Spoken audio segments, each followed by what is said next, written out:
CJ here with KLRE. I am sitting down with Josh MacDonald today. Excited to hear more about him and his journey to KLRE. But prior to this, he was explaining to me the difference between MacDonald and MacDonald. Say more about that. Okay, so a lot of this probably isn't true, but I like how that's the preface. This may or may not be true, but this is what I've been told. Okay. This is the story I've been told. Okay. So there's a difference between Mick and Mac, and a lot of that has to do with topography and geography. So MacDonalds are hailing from the lowlands of the Isle of Ireland. The Highlanders decided they wanted to spell it a little bit differently, so instead of the MC, they changed it to an MA, so it's the MacDonalds that are hailing from the Scottish Highlands. That is, I mean, the interview can stop right now. I think my mind is, I have to do more research on that. And then talk about Braveheart. Yeah, Braveheart, Sir Macduff's. I would rather be the guy with the blue paint and the war sword than the guy, getting a mulligan on the back nine. Okay, I like this. I like where this is already going. So, Josh, where are you from, and where do you live currently? All right, so I'm from Minnesota. So when I was born Mercy Hospital down in Coon Rapids. Lived in Northeast Minneapolis when I was a real young baby. Then we moved over to Coon Rapids. Lived there most my youth. I went to Anoka High School, graduated there. And from there, I moved around a few times after high school. I lived in Colorado for a little bit. I lived in Minneapolis again. I moved around quite a bit. But, yeah, that's kind of the story for just growing up. Okay, and you currently live in, you said Rice? Yeah, currently I live in Rice. So the moving hasn't stopped yet. Okay, keep on going. Let's go back to kind of childhood. Did you grow up, who's in your family? So in my family, I got my sister, my dad, and my mom. That's just my direct family. Mm-hmm. We always lived together. Nobody ever split up. It's been a pretty solid ride, and we're all pretty close. And you grew up in Anoka? Yeah. Anoka Halloween capital of the world. Halloween capital of the world. Had some good Halloween parades. And when I was there, it was still kind of country almost. Like when I was there, it wasn't quite as developed. So when I was going to Anoka High School, we actually had a cornfield across the street. Okay.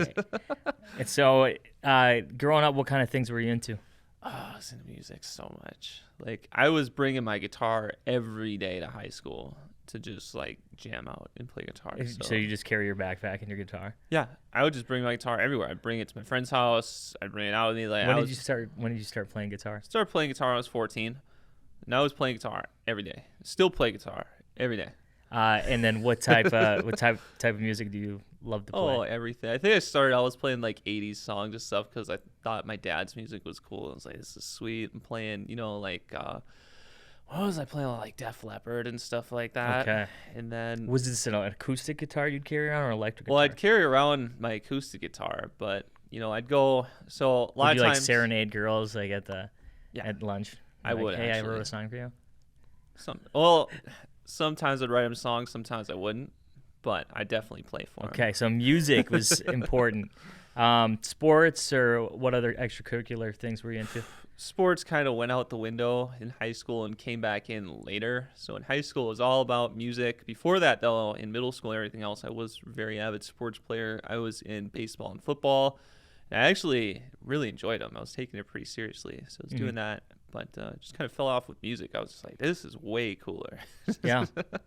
It draws you in. So talk about your first job growing up. My first job, I worked there for about a day. What was it? What were you doing for a day? I went to Arby's. Okay. I got a job at an Arby's, and I didn't have a car, so I actually had to like walk home and stuff. So like I got to Arby's, I did my first day of training, and then when I realized I was gonna have to walk back there in the winter, I just didn't do it. So you worked for a day? A day. Okay. Just kind of far. It was like 2 miles from my house, and it was winter time, and I got there. I was uphill both ways. Yeah. It was like on top of a hill. Had to get a job, but I didn't need to freeze. And then after your stint at Arby's, talk about kind of what you end up doing after that for work. So at Arby's, I realized it was too far away.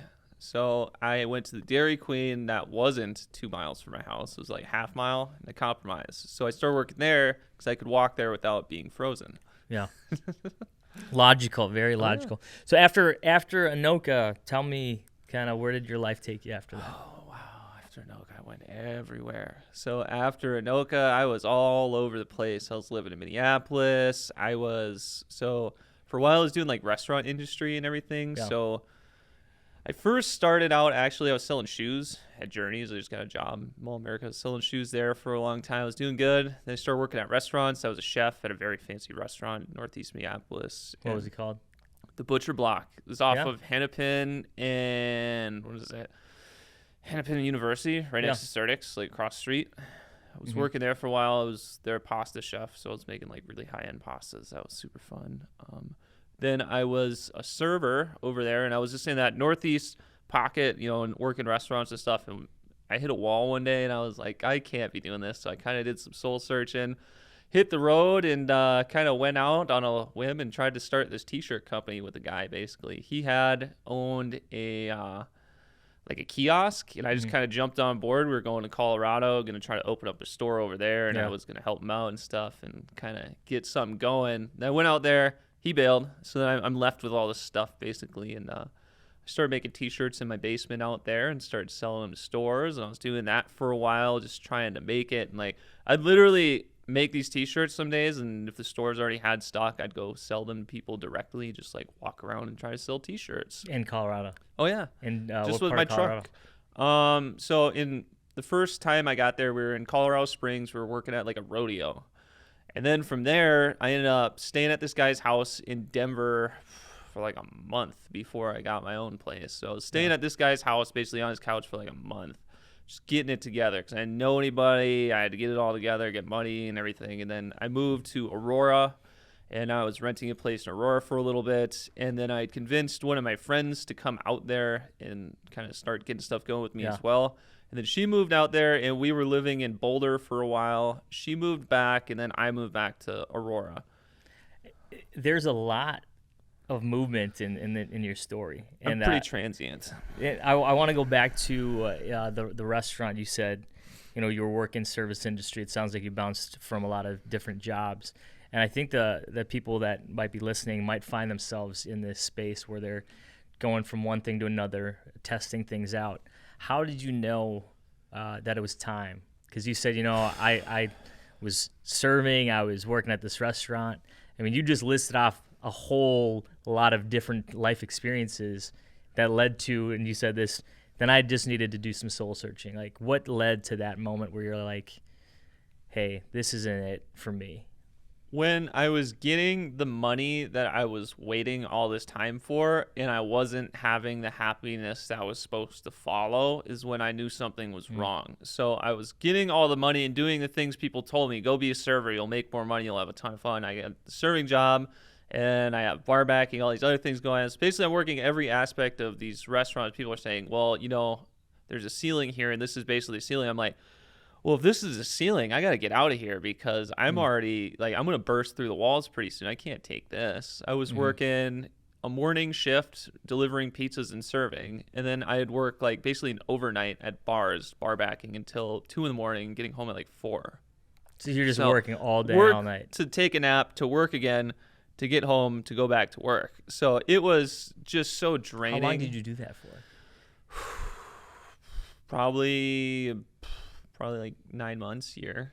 Okay. Of just, and then actually more than that. If you count the cooking and everything, I probably had 2 or 3 jobs for at least 2 years almost. 2 or 3 jobs all at the same time for 3 years.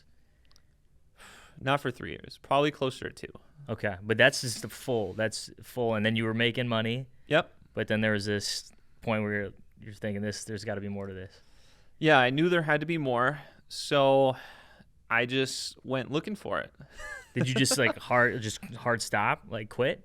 Kinda. And then you moved to Colorado. I ended up just one day, I was like, I'm done. And then I spent about a month or 2 in between going to Colorado, figuring out what I want to do. And I knew I wanted to go to Colorado, just try something new. And I had a lot of family out there. So it's kind of I knew I could set up shop there and be okay without being totally alone.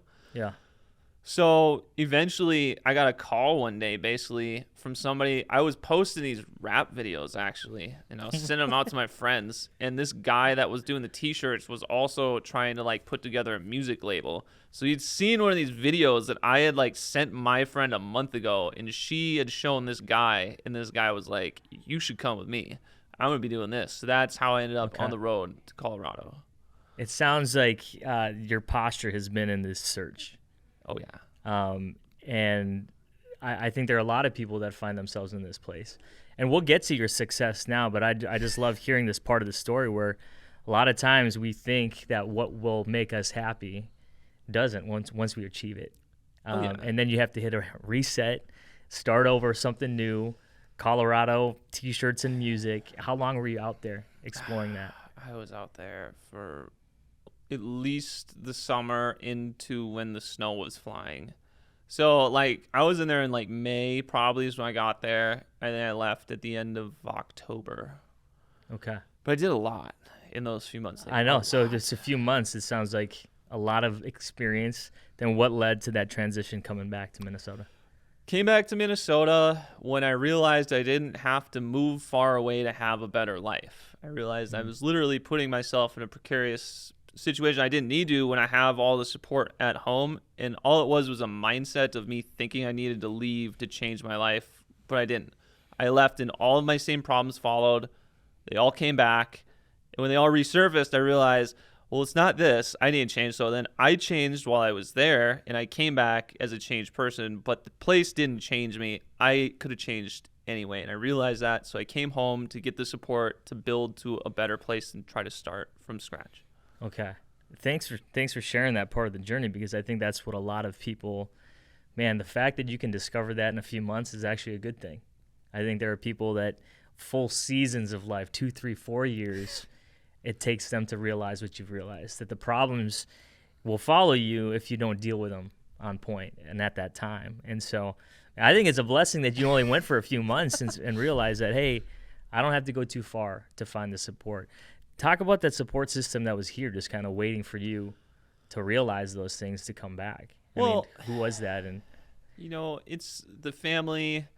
It's just the general people you know, the acquaintances, the work history, the knowledge of the area. You know everything where you are from better than you know the rest of the world. You don't know anything. So if you move somewhere and you're expected to be like a local expert, you kind of feel out of the loop most of the time. If there's anything, you just don't know. They're talking about this place over here you should know, a park, an area, you don't know it. You come over here, you know everything, you know everybody. You're like 3 people away from, some sort of connection. Yeah. Looking back at that season of your life, sometimes people are moving away to find something or to achieve something, or they have a different goal. And then sometimes people move away to run from something. If you're comfortable sharing, go back to that time. What were you running from or running towards, or what was going on in your life that now you look back and you're like, this is what it was? You want the real story? Of course. All right. So I had an option that day I got that call. I was broke. I didn't have anything. I had like a backpack full of stuff. That's it. And I was like crashing at my mom's house for the night. And she told me, you got to go to a homeless shelter in the morning, or you got to go somewhere because you're kicked out. And at night, I'm like freaking out. It's like 5 o'clock at night, and I got to leave before it's dark out. And I get a call. And it's that person that saw my video for the rap video. And they're like, hey, I think you should come join me on this thing. We're going to go to Colorado. We're going to start a music label. We're going to do these T-shirt business, and we're going to make a bunch of money. It's going to be super fun. So it's like, I'm in. I was going to a homeless shelter tonight, and now I'm going with you. Let's do this. So we packed everything in a U-Haul and left like 3 days later. Thanks for sharing, and thanks for being real too, because until we realize those moments, that changes the trajectory of your journey. That phone call, that conversation, and sometimes we often overlook that's a pivotal moment. And so that led you to Colorado. That I would say that sped up the process of you soul searching. See, this is why I love hearing people's stories. All you said was soul searching. You're like, oh, I did this, so I did some soul searching, I went to Colorado. But when you get down to the story, it comes down to a moment. And that's what people need to realize, that there are moments that shape our lives, but we're aiming for something. We're trying to change something. And so thanks for being real and sharing that. So when you made that realization in Colorado and you moved back to Minnesota, talk about that transition back home when you realize these things and you're saying, you know what, I didn't have to go too far to realize that I'm actually supposed to be back here? Well, I was just a different person. I realized so many things were just weighing me down before, and I was blaming it on the surroundings, but it was all avoidable things that I could have avoided. Like, I used to smoke cigarettes for like, almost 5 years or something like that. And then I just stopped one day. When I was in Colorado, I was like, well, I'm broke. I should probably stop smoking. It's not good for me. So I just stopped, and I came back, and then you stop smoking, like, you just hang out with different people. You stop getting in, like, you stop doing these things that I realized there was actual baggage in my life that was avoidable. It wasn't all circumstantial. Oh, woe is me. It was like, I'm literally sabotaging myself every day. What if I just stopped? And then I came back, and then I realized I had this big support network that before I just kept blaming everything. It was like, well, it can't be me because I'm trying so hard. It has to be everything else. And I don't have any support. I don't have anybody. I came back, I was like, I have a family.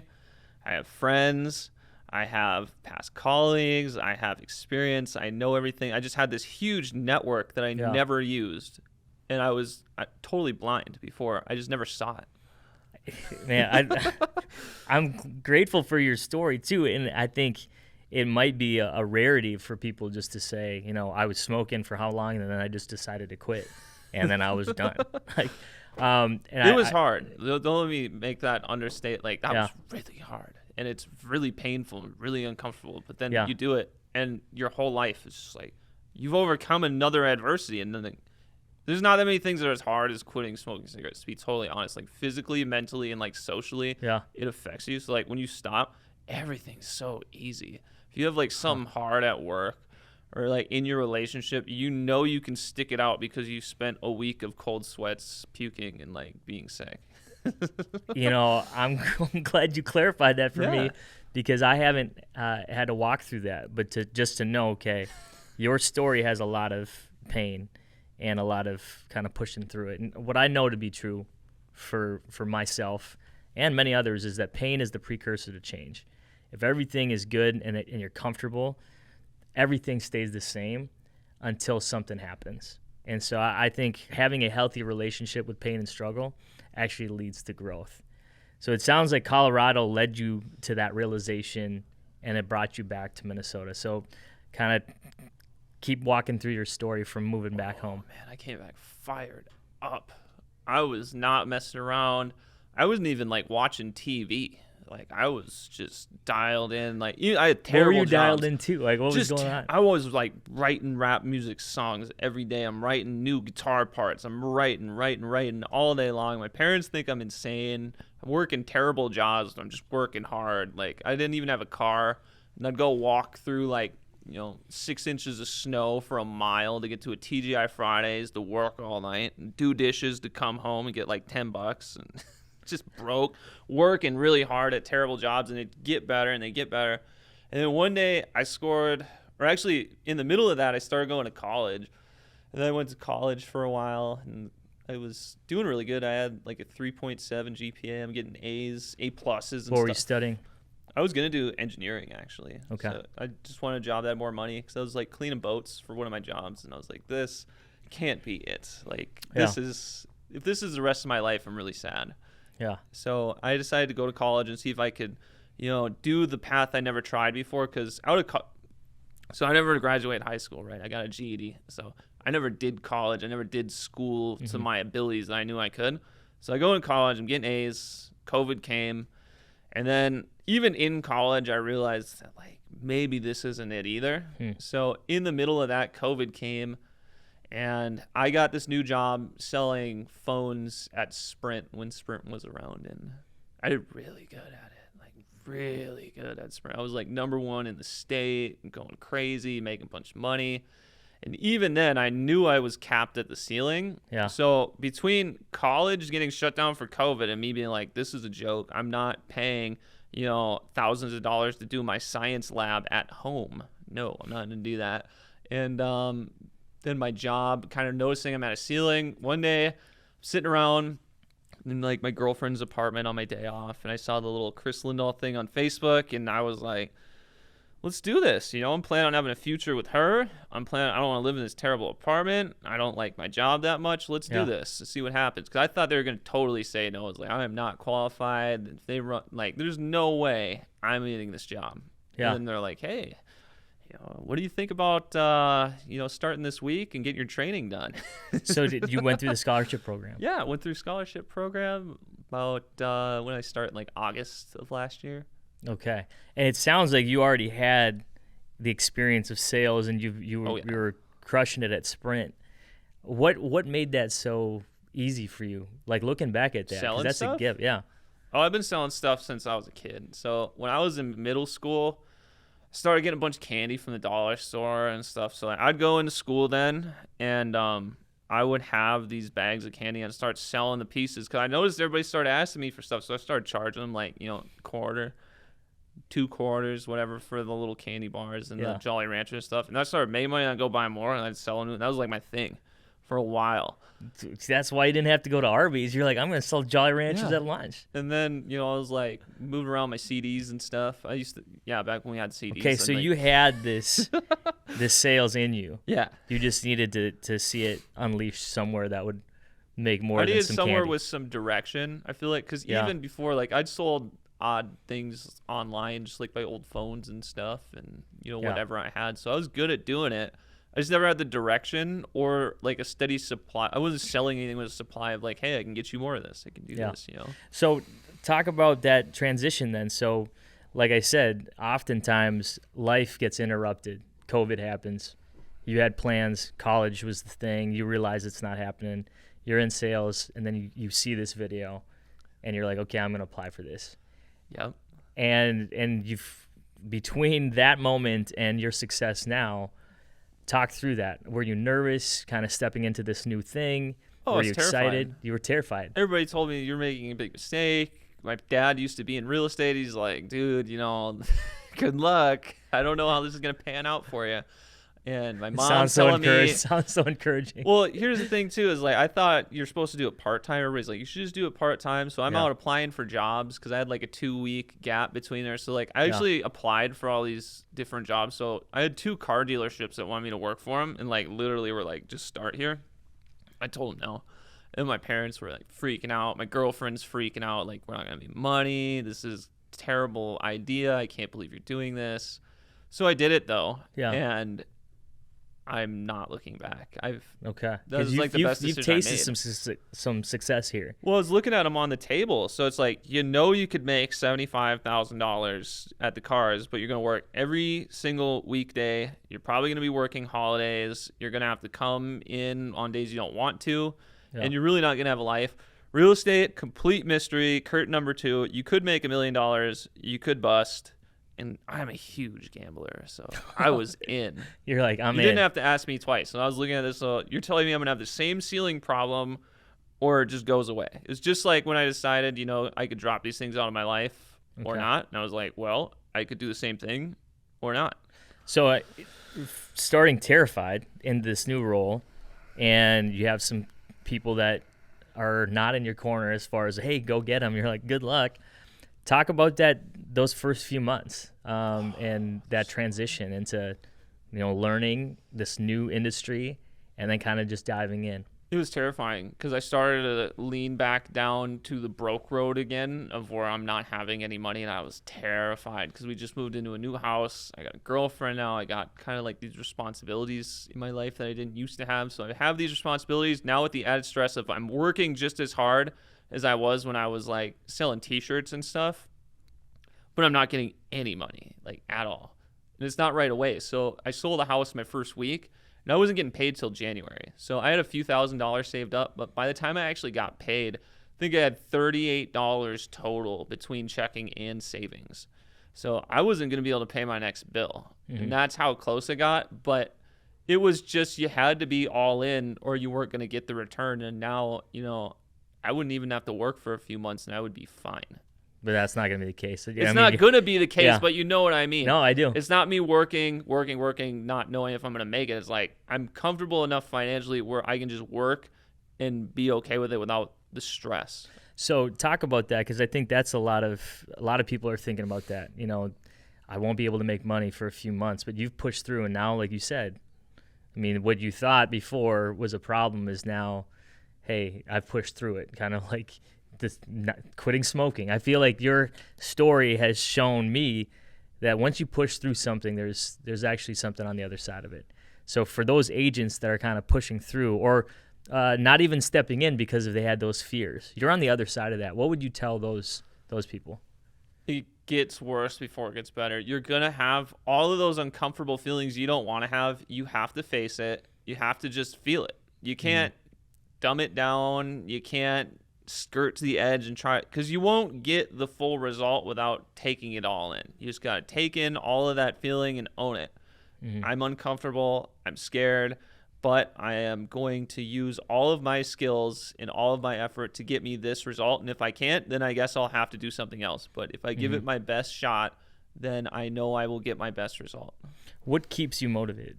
Keeps me motivated? Mostly me. Like, I just want to do better, and I know I can. And when you've seen some really terrible things, it makes you terrified to go back. Like little things. Like even if I missed like a couple sales days, it's been like a slower time of the year and I missed a few, I get nervous. I'm like, are we going back there? What's going on? Because I'm not going back. So I'm like freaking out in my head. We got to pull things together. I got this drive, even when things are good too. Since I've seen what happens when you push through, I always wonder what's next. I'm like, so if I push through this, then what? Then what? I mean, when's the Lamborghini? How many more? So I love it that it sounds like you finally found a place where there is no ceiling. That your hard work will pay off if you put it in, and you're tasting that success because you're willing to put in the work. I love that part of your story, just hearing your hard work ethic, and how it went from I'm not gonna walk 1 mile to go to Arby's, and now you're pushing through walls. Yeah. What do you know now in your experience here at KLRE that you wish you knew when you stepped in?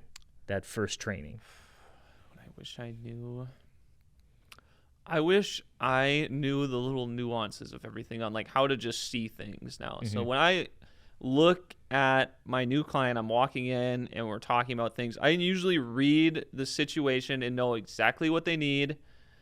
And I can read the timing of everything, know how they're going to need it. Even if they're telling me it's going to be a few months or something, I can just see that this is clearly a little bit more urgent than they're telling me, or not. They're telling me it's urgent, but I can tell that they're probably not as serious as they are. But I can just see things now I couldn't before. And as much as that comes with experience, you just wish you could skip that sometimes. Yeah. I think part of it, too, is your life experience has put you in front of people. I just see the connection of our successful agents and their experience tied to the service industry. When you are working front of house, back of the house, you are forced to deal with all kinds of people that you're training, whether that's Arby's or Butcher Block. The types of people you've dealt with in the span of time that you've been working in the service industry has prepared you for what you're doing now. And so I think looking back at your life experience and your work experience, what do you think has probably created this solid platform that you're seeing success of? I think the success is coming from the failure, honestly. The failures are what's making the success, because before I had the failures, I didn't have the drive, but I wanted these things. So I had the dreams, but not the drive to get there. So I wanted all these things, but I wasn't giving the effort. And once I had the failure, my effort went through the roof, because to get out of a hole, you have to go double time anyway just to get out. And then if you're already going double time when you're out of the hole, then you're just running and you just keep going. So I mean, I love that. You said you had the dreams, but not the drive. Yeah. But the drive comes from the failure and pushing through it. And I think that's success. I mean, a lot of people are doing everything they can to avoid failure, everything that they can to avoid discomfort. But failure and discomfort actually lead to growth and transformation. All of my biggest failures come from me trying to avoid that uncomfortable feeling that you just want to run away. There's something you don't want. You know it's going to be uncomfortable. You know you're not going to like it. But if you like everything, you don't like it because you don't know the difference between liking and not liking. It's just all the same. So dealing with that one little uncomfortable thing can make so much positive stuff in your life just happen randomly. It's so weird. I think you are on a trajectory right now to continue succeeding here. For you, why KLRE? Like, what do you like about this place, and what keeps you here? Well, the first part is they gave me a chance, so I had that going. So they gave me a chance, and I really like the support network of it's just different too. So at all the other places I'm hearing, you know, my dad, he used to be in real estate, he's telling me basically you're on your own. You got to do what you can to just kind of get by. You got to cold call people. You don't got to do any of those uncomfortable salesy things here. You really get to focus on people, being a better person, being a better business. You know, you get to focus on being better more than focus on getting by, which I really enjoy. I really enjoy the support too of like, if you aren't there yet, somebody is there and they can help you get there because they've done it. You're not just in the dark the whole way. I love that too, man. I love you're putting these words together to make sense. I mean, it's about getting better and not just getting by.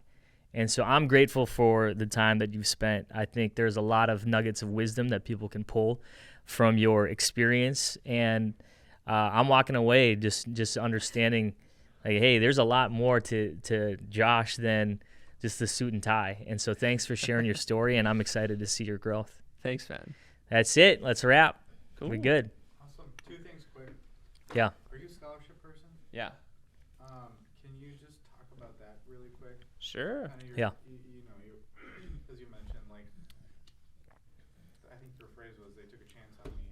Yeah, they did. Can you elaborate a little bit on that and talk about your experience with that? And then I'd love to do the intro again. Okay. Really quick. Yep. 5 minutes. Okay. Yeah. Yeah. And that's the thing. We can edit and put this in where it flows in the conversation. But there was a time I was, Stood out to me. I was talking about the scholarship program. Okay. And so just trying to think I'll set it up with a question to have them talk more about the scholarship program. But what do we want to land on there as far as? I think we get a lot of scholarship folks because of the words of people like you who've gone through it and now have been successful. So I think. Ooh, I got it. Okay. I'm good. Okay. All right, Josh, you said that KLRE took a chance on you, with the scholarship program. What would you say to someone right now that is considering, stepping into that or looking into the scholarship program? So if you're feeling any way close to what I was saying earlier, of just feeling like there's a ceiling, you want something better, and you just want to go for it, why wouldn't you go for it? There's a clear opportunity out there, and I know it's scary, but like we were saying before too, if you don't have those uncomfortable feelings, you're just going to keep running from them your whole life, and you're never going to see what's behind them. So once you can overcome those, I feel like you'll be in that better position. So you got two things on the table. You've got keep doing what you're doing, or curtain number 2, and behind curtain number 2, there's no ceilings, and it could be rainbows and butterflies. So why wouldn't you take that chance? Okay, so taking the risk. Yeah, just taking that risk can change your whole life. I mean, if I never took that risk, I'd be feeling the exact same way I felt, a year ago, and nothing would have changed. Going back to the people that said, hey, good luck with that, what do you say to them now? Well, thanks for the encouraging words. But really what I would say to them is, just I can't think of anything bad I would tell them, but I would love to say you were wrong. Beyond what you say to them, what I hear is what you say to yourself is that I can do it. Yeah. And I love the fact that you've pushed past what even other people say, because you know what you've been through. You know what those nights looked like when you were in Colorado. And now you can look back and say, you know what, I didn't need anyone to encourage me. I knew what was in me. I just needed the shot to do it. And it sounds like you got the shot to do it. Yeah. And I would just say for all those people that are kind of on the fence, it's like you have nothing to lose. If you had an option that could change your life and make all your dreams come true, wouldn't you at least take a shot on it? I mean, I know I would. And you did, and here you are. Yeah. Great, thank you. It's becoming more and more apparent to at least the marketing folks with the scholarship stuff that that's just the strongest and is the testimonials. So thank you. Yeah. And then could you just really quick do the from the top again? Hey, Caesar here. Happy to be here. We don't have a name for this yet, do we? We're getting closer. Okay. No.